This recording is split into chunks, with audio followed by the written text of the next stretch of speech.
pues ¿cómo resumirías estos 12 años de informativos? Pues yo creo que el vídeo es un buen ejemplo, ¿no?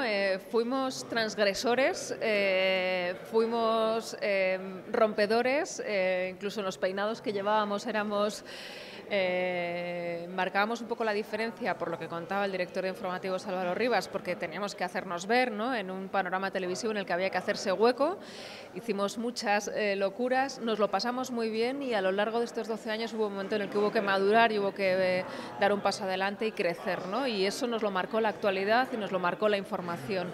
Y con ella, con lo que estaba pasando en la calle, es conforme fuimos creciendo en estos 12 años en la redacción de Sexta.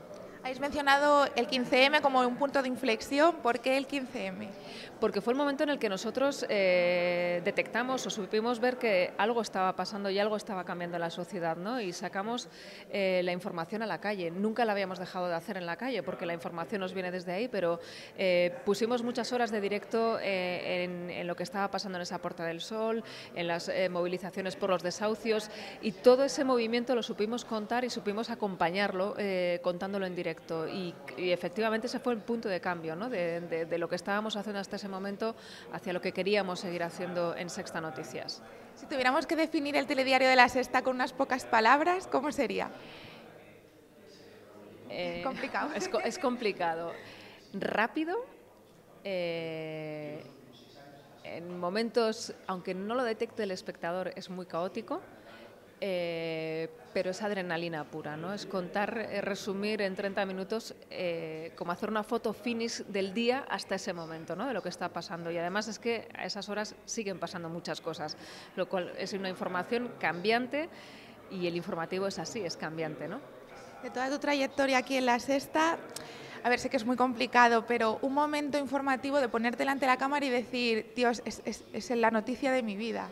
Ha habido muchas a lo largo de 12 años, pero yo estaba recordando ahora, por ejemplo, me costó mucho estar contándolo y estar asimilándolo al mismo tiempo el Brexit.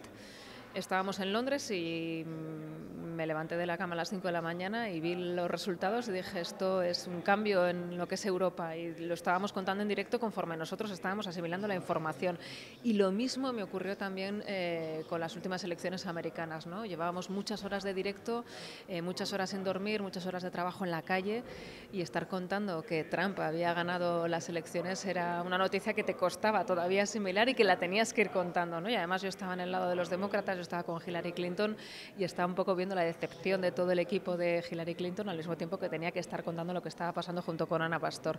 Esos son dos momentos que te costaba mucho a ti misma asimilarlo y contarlo y explicarlo bien al espectador, ¿no?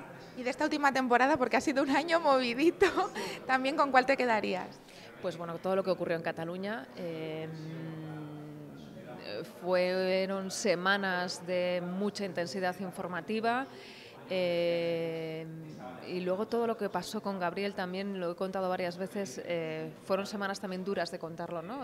Porque hay noticias que por circunstancias personales te tocan más, ¿no? Yo tengo un hijo casi prácticamente de la misma edad y te costaba mucho, ¿no? Y cómo se vivió la entereza de esa madre, contarlo, fue muy duro.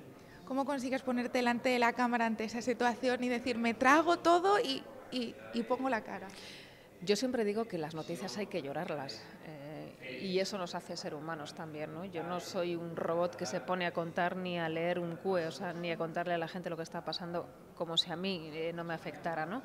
Y yo creo que eso también le hace al espectador que tú te sientas más cercano a él, ¿no? Que lo que es lo físico de la pantalla se consiga traspasar. Y ese tipo de noticias hay que contarlas, hay que serenarse, hay que dejar un poco al lado quizás tus emociones, pero se me sigue erizando los pelos cuando lo cuento en el informativo.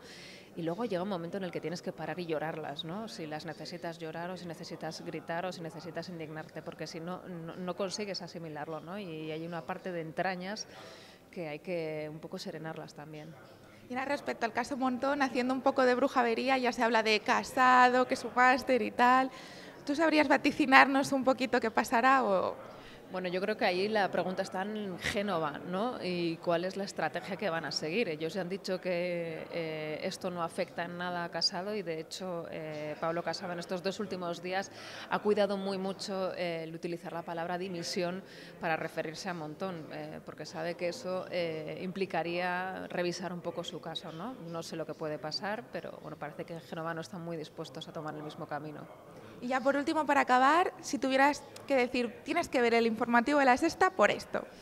Tienes que ver el informativo de La Sexta porque hay un equipazo detrás, porque hay gente que trabaja durísimo por contarlo con rigor, que es lo que yo he dicho en la rueda de prensa, porque hay redactores que me sigue apasionando, que nos corrijan, que me vengan y me corrijan y me digan, Elena, no emplees esta palabra o este dato no está bien contado, ¿no? Y eso es un lujo. Yo creo que eso es un lujo, sobre todo para el espectador, porque sabe que cuando está viendo la información es una información contrastada y es una información trabajada y es una información lo más rigurosa posible.